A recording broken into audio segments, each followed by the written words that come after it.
ஐயோ, என்ன இது? அப்பா தான் உங்க காலை பிடிக்க சொன்னாங்க. அவர் தான் சொல்லி கொடுத்தாரா இப்படி நின்னுட்டு இருக்கும்போது காலை பிடிச்சு இழுத்து கீழே தள்ளி விட்டுருங்கன்னு?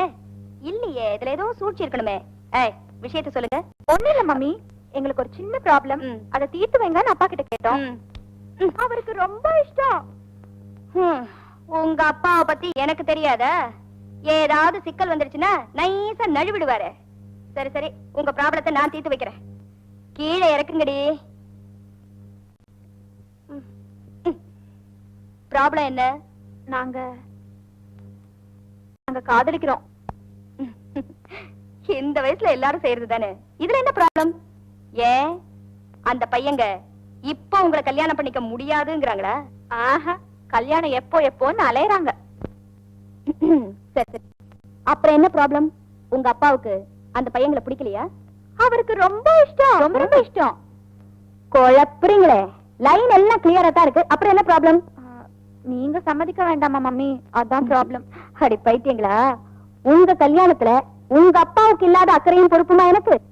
இத பாருங்கடி, கல்யாணம் ஆகிற வரைக்கும் ஒரு பொண்ணுக்கு களங்கம் வராம பாதுகாக்கிறது தான் தாயோட கடமை. அவங்களுக்கு கல்யாணம் பண்ணி வைக்கிறதும் நல்ல வாழ்க்கை அமைச்சு கொடுக்கறதும் தகப்பனோட கடமை. இப்ப உங்க கல்யாணத்துல எனக்கு உங்களுக்கு பூரண சம்மதம். நமஸ்காரம் பண்ணிக்கம்மா. நல்லா இருமா, நல்லா இரு. தீர்காயுசா இருமா. உயர்ந்த குடும்பத்துல சம்மதம் கிடைச்சிருக்கு. நாங்க ரொம்ப கொடுத்து வச்சவங்க. சரியா சொன்னீங்க சம்பந்தி. இந்த நல்ல நேரத்துல என் ஹார்மோனிய பொட்டியை எடுத்து வச்சு ஒரு நல்ல ராகம் வாசிக்கிறேன், கேளுங்க. ஐயா, ஹார்மோனிய பெட்டி எடுக்கிறதுக்கு முன்னால தாமலத்தை மாத்திடுவோம். டாக்டர் ஐயாவை கூப்பிடுங்க. கூப்பிடுமா? சரி. அவங்க எல்லாம் என்ன கண் கலங்குறீங்க? ஒண்ணு இல்ல, நம்ம ரெண்டு பெண்களையும் ரெண்டு கண்கள் மாதிரி வளர்த்தோம். இன்னைக்கு யாரோ ரெண்டு பசங்க கையில முடிச்சு கொடுக்க போறோம். நம்ம பெண்கள் இந்த வீட்டுல ஆடுனதும் பாடுனதும் வெறும் கதையா போயிடும் போல இருக்கு.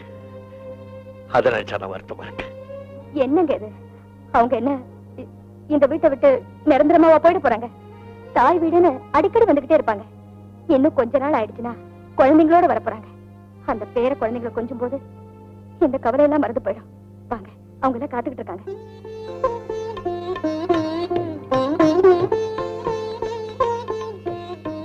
புரோகிதர, இன்ஸ்பெக்டர் மாப்பிளைக்கு வேற யாரும் கிடையாது. அவர் சார்பா தாம்பூலத்தை நான் வாங்கிக்கிறேன்.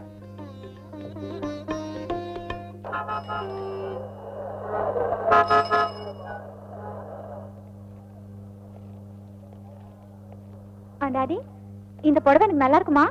நல்லா இருக்கு. இது எனக்கு எப்படி இருக்கு டாடி? நல்லா இருக்கு. என்ன டாடி, நல்லா பார்க்காமலே நல்லா இருக்குன்னு சொல்றீங்களே? அம்மாவோ கடை பக்கமே வரமாட்டேன்றாங்க. நாங்க எப்படிதான் செலக்ட் பண்றதா? நீ எதுக்காக செலக்ட் பண்ணணும்? நீங்க ரெண்டு பேரும் அழகா இருக்கீங்க. உங்களுக்கு எதை கட்டினாலும் அழகா இருக்கும். வேணுங்கிறத எடுத்துக்கங்க. நான் போய் இந்த மாப்பிளைக்கு வேட்டி சட்டை செலக்ட் பண்ணிட்டு வரேன்.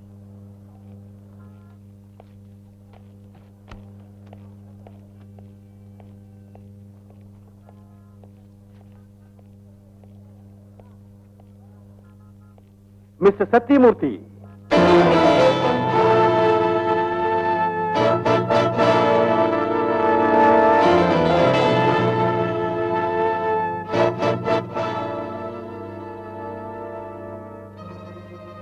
சௌக்கியமா? சத்தியமூர்த்தி, யார் நீ? தெரியலைன்னா சொல்லலாம். நீதான் தெரியாத மாதிரி நடிக்கிறீங்க. எப்படி சொல்றது?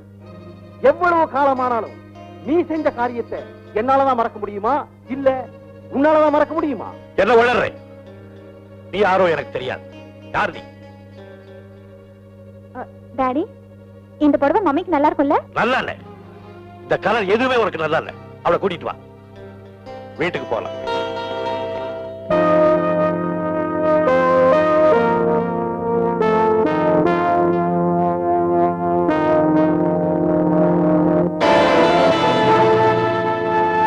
பொண்ணுங்களுமா சேர்ந்து நல்லா தான் செலக்ட் பண்ணிருக்கீங்க.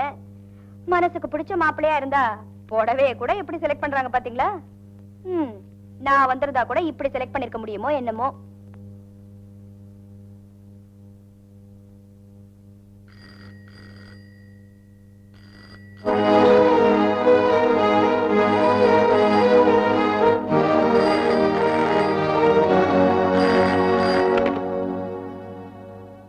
சத்தியமூர்த்தி, ஜவுளிக்கடை தெரியாத மாதிரி நடிச்சியே அதே ஜக்கு. நான் 12 வருஷம் ஜெயில இருந்தேன். 10 வருஷமா உன்னை தேடிட்டு இருந்தேன். நாளைக்கு காலையில உன் வீட்டுக்கு வருவேன். 20,000 ரூபாய் கொடுக்கற, இல்ல உன் ரகசியத்தை உடைச்சிருவேன். அது உன் குடும்பத்துக்கு ஆபத்து, உன் பொண்ணோட கல்யாணத்துக்கு ஆபத்து. ஹலோ ஹலோ,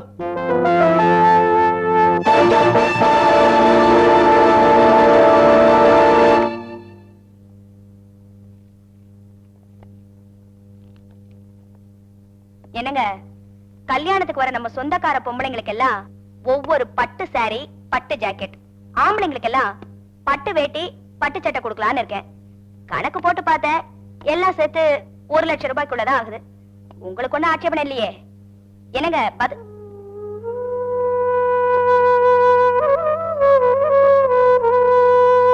என்னங்க, நான் பாட்டுக்கு பேசிக்கிட்டே இருக்கேன், உங்க கவனம் வேற எங்கேயோ இருக்கு. வெளியே போயிட்டு வந்ததுல இருந்து நானும் கவனிச்சுக்கிட்டு தான் இருக்கேன். சரியா சாப்பிடல, நான் கேட்ட கேள்விக்கு சரியா பதில் சொல்லல. ஏன் ஒரு மாதிரியா இருக்கீங்க? நீங்க எதையோ என்கிட்ட இருந்து மறைக்கிறீங்களோன்னு எனக்கு பயமா இருக்கு. என்ன ஆச்சு?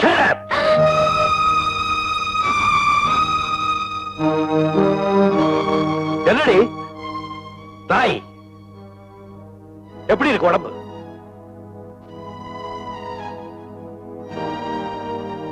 அப்பா, கல்யாண ரிசப்ஷனுக்கு கர்நாடிக் மியூசிக் வச்சுக்கலாமா, லைட் மியூசிக் வச்சுக்கலாமா? மியூசிக் கொண்டுதான் குறைச்சல். ராஸ்கல்.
I'm sorry.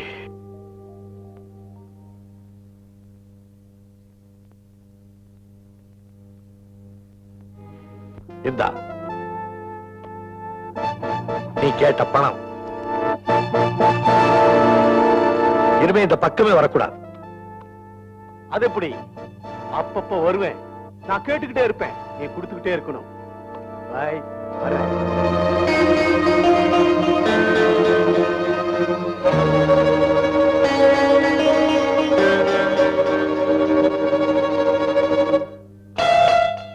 அருணா, நீ சொல்றது உண்மையா? ஆமா, அப்பா எப்பவும் யாருக்கும் பயந்து நான் பார்த்ததே இல்ல. அப்படி ஒரு அவசியமும் அவருக்கு இல்ல. ஆனா இவனை கண்டு ஏன் இப்படி பயப்படுறாரு, எதுக்காக இவனுக்கு பணம் கொடுக்கறாருன்னு எனக்கு ஒண்ணுமே புரியல. நீ உங்க அப்பா கிட்ட கேட்கலையா? அவரே ரொம்ப கலக்கமா இருக்காரு, காரணம் இல்லாம கோவப்படுறாரு. நான் வேற கேள்வி கேட்டு அவரை துன்புறுத்தணுமா? என்ன இது மர்மமா இருக்கு? எது எப்படியோ அப்பாவை இவன் பிடியில இருந்து காப்பாத்துறது உங்க பொறுப்பு. டோன்ட் வரி, நீ புறப்படு, நான் பாத்துக்கிறேன். தேங்க்யூ.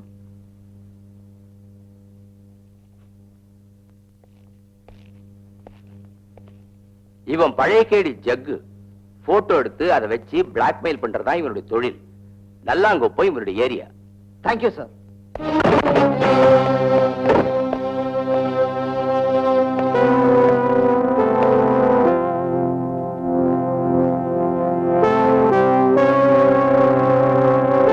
நீதானே ஜக்கு? ஆமா.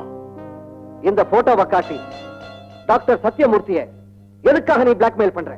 அது என் சொந்த விஷயம். நீ தெரிஞ்சுக்க வேண்டிய அவசியம் இல்ல. சொல்லவும் முடியாது.